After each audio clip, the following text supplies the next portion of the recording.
Okay, let's dive right into this.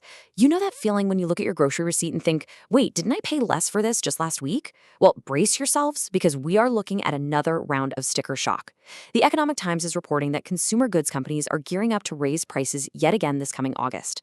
So, in this explainer, we're going to unpack exactly what is driving these upcoming hikes, which of your go to everyday items and big purchases are getting more expensive, and here's the crazy part, how shoppers are actually reacting in a way that totally defies logic. We're calling it the August price hike paradox, and by the end of this, you'll see exactly why. Now, the number three is absolutely crucial here, because this August increase, it isn't just a one-off thing. It actually marks the third major price hike we've seen across all sorts of product categories just this year alone. Three times. So yeah, if you've been feeling like your monthly budget has been taking hit after hit since January, you are definitely not imagining things. This third wave is a direct result of some incredibly heavy pressures that companies are facing right now, and unfortunately, they're passing those costs right down the line to us, the buyers. So let's look behind these rising costs and talk about the global ripple effect going on here. Because it's really easy to just stare at a price tag and get mad at the store, right? But these hikes are actually the results of a massively complex, interconnected global web. So, what exactly is pulling the strings in this web? Well, according to the data, it boils down to three big macroeconomic triggers. First up, we've got higher raw material costs. Literally, the absolute basic ingredients and components needed to actually manufacture the stuff we buy have just gotten way more expensive to procure. Step two is all about shipping. Thanks to the ongoing conflict in West Asia, major shipping routes are either disrupted or downright dangerous. That means freight costs are absolutely skyrocketing. It takes way longer and costs a whole lot more to move goods around the globe. And finally, step three is currency fluctuations. The value of money is constantly bouncing around out there on the global stage. And when local currencies weaken against the big international benchmarks, buying those imported raw materials suddenly becomes a massive financial headache. And this brilliantly illustrates something economists call a profit margin squeeze.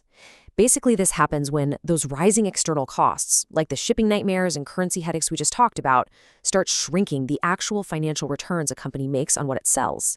Think about it logically. If it costs a company a lot more to manufacture a product, but they keep the price tag exactly the same for you and me, their profit completely vanishes. Gone. So just to survive this squeeze brought on by raw materials and shipping, they absolutely have to bump up the retail price. It's just pure mathematical survival for these businesses. All right, so how does this actually play out for us? Let's look at the everyday items that are getting hit the hardest, from your morning tea right up to your living room TV. Now that we've mapped out those massive global triggers, let's bring it right back down to reality, your reality. The Economic Times is reporting that this hike is remarkably broad.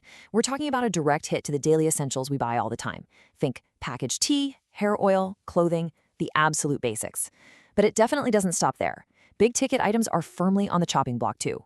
We're talking refrigerators, televisions, and get this, even passenger vehicles. So whether you're just brewing a cup of tea, buying a new pair of jeans, upgrading your kitchen, or shopping for a brand new car, these global supply chain problems are going to be waiting for you right at the checkout counter. So the crucial point is, what's the actual damage? How much is this going to hurt the wallet? Well, the projected impact is sitting right around 6 to 8%. And look, an increase of 6 to 8% across both your daily groceries and massive durable goods is highly significant. If you're buying a car or a new TV, an 8% bump translates to a very substantial chunk of change. And even for the little things like that hair oil or packaged tea, when you compound a 6 to 8% hike over a whole year, especially since, remember, this is the third hike this year, it quietly but aggressively eats right into a household's monthly budget. Now, there is a very deliberate timing strategy at play here too. Companies are fully banking on this August increase being the absolute last round of price hikes before the festive season officially kicks off. In India, this massive, highly anticipated shopping window traditionally begins in August with the festival of Onam. So essentially, businesses are scrambling to adjust their prices right now. They want to account for those squeezed margins and lock their final numbers in place before millions of consumers rush out for their traditional holiday shopping sprees. And that brings us to a really fascinating juncture in this explainer. Think about it. We've got rising raw material costs, massive shipping delays, currency drama, and three distinct price hikes adding an extra 6 to 8% onto literally everything from tea to cars right before a huge cultural holiday. So, what does this mean for shoppers? Are they tightening their belts? You would naturally assume people are pulling back, slashing their budgets, and getting ready for a super frugal holiday season, right? I mean, that's just common sense.